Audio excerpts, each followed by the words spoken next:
الله رسول فرمایي وای د جمعې په ورځ چې کوم سړی دعاګانې کوي د جمعې په ورځ چې کوم سړی دعاګانې کوي په مسلمانانو کې د الله رسول فرمایي الا غفر له الله رب العزت خامخا مغفرت فرمایي یعنی معنا دا ده د الله رسول فرمایي هیڅ یو داسې سړی نشته چې هغه د جمعې په ورځ د الله په دربار کې دعا وکړي الله دې دعا قبول نه کړي هیڅ یو داسې څوک چې دی هغه ستنه خامخا الله رب العزت د دعا چې د هغه قبلې اوس خبره دا ده د جمعې په ورځ باندې دا ټیم کم دی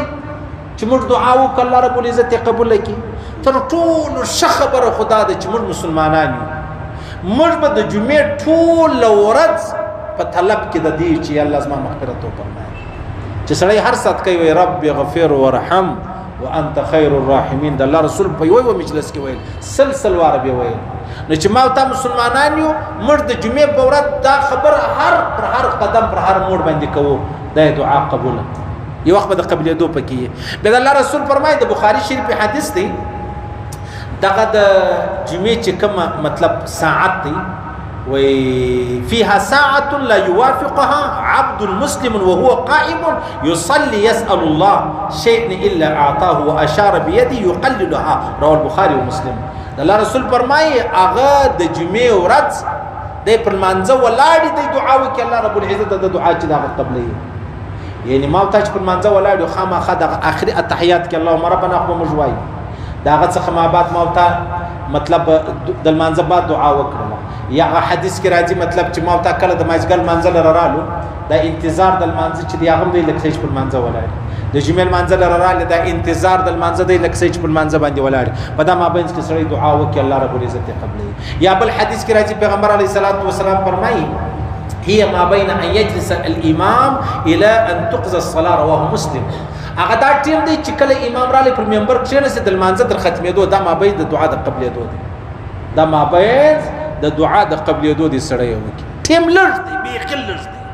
دا زموږ خدای یو عام خلک چې کله د جمعې خطبه ویل کېږي بیا امام خطبه چې ووایي کښیني په مابین کې خلک لاسونه پورته کړي دعا شروع کړي و ټیک دی دا د دعا د قبلېدو ځای دی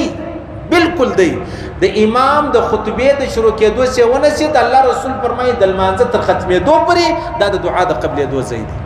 مسلم شریف حدیث دی په دې کې وزره شک نشته اوس په دې کې دا عام طور چې موږ خلک چې دی هغه ولاړ سي لاسونه پورته کوي خطبه چې امام کښیني دوه خطبو په مابین لاس پورته کې دعا کوي علما فرمایي دغه دعا چې دغه ثابت نه ده دعا دا معنا چې ته په خله باندې کوي دعا دا معنا چې تاسو لاس پورته کړی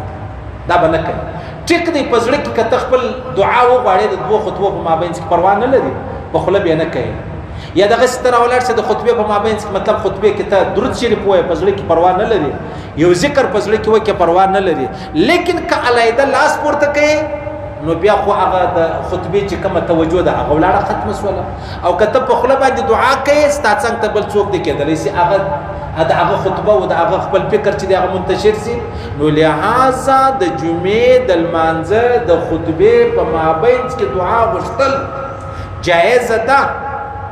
د قبلېدو ساعت دی لیکن لاس پورته کېده او په خله ویل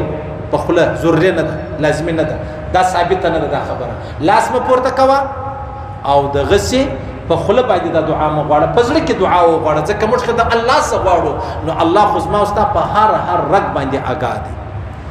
دعا خو ضروري نه چې خامخا مو تعالی سپورته کو مسجد چې مو تعوذ دعا ست الله سپورته کو مسجد ترانه نوز مو تعالی سپورته کو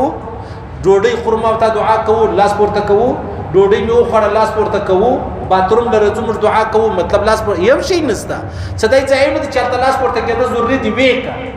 او صدای ځای نه دي چلته لاس پورته کېده ضروري نه دي بیا هم دعا چې دا غراغله ده نو موږ هم دغه شی کوو چې کله د خطبه مابین زراله لاس په پورته کوي په خله باندې دعا مکوئ په زړه کې د الله څخه غواړي یو خود زړه دعا چې دا هغه ډیره خفي دعا چې کوم بلل کیږي هغه ډیره مطلب د قبلېدو ته ورنږدې ده او بل هغه دي چې دغه د خطبه ادب چې دی هغه به نه ختمېږي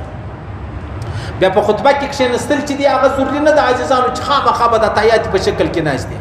خامخا به تعالی سونه چې دی هغه مطلب لکه په لمانځه کې چې ماوتنی هغه سنیو دا ضروري نه ده بس کښېنه چې څه رقم تا ته اسانه په کرسي کې پر تحیات په شکل یې دا چرزانو یې چې څنګه تا ته اسانه پروا چې د هغه نه لري صحیح سلو. بیا عام طور په خطبه کې خلک خبرې کوي، په خطبه کې خبرې کول دی لکه بل مانځ کې چې سړی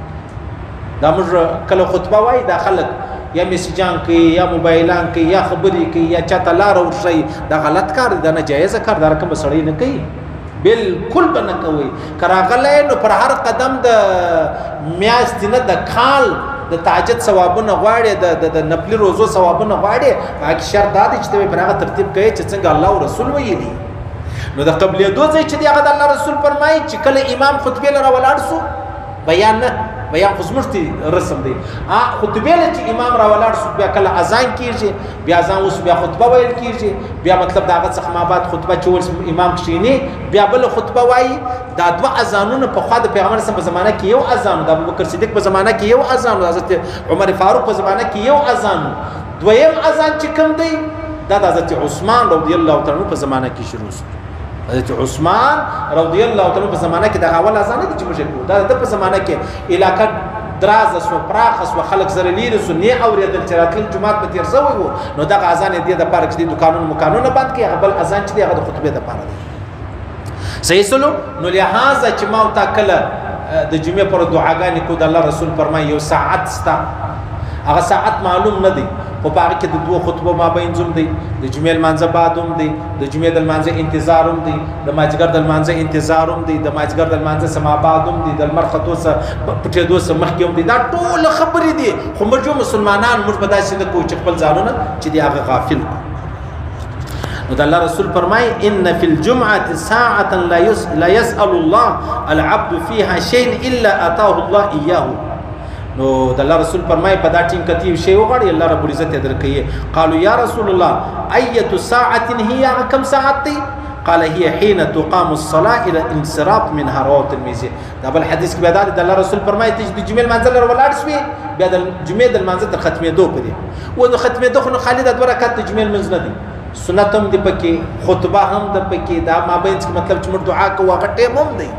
صحیح سلو. کوشش پدا کو چې الله رب العزت زمر دا ټیم چې دی هغه قیمتي هم کی او په هغه کې به الله رب العزت زمر دعاګانې چې دی هغه قبول هم کی. نو عاجزانو خبرې خو معمولی نه دي، خبرې ډېرې عظیمې دي او ډېرې لوی خبرې دي. زما استاد د جنت سبب ګرځېدلی سي او زما استاد د جهنم سبب هم ګرځېدلی سي چې موږ مخ جنې واړو صحیح سلو. کوشش وکړو د جمعې لمانځه ته ښه کپړې اغوستل، ښه داسې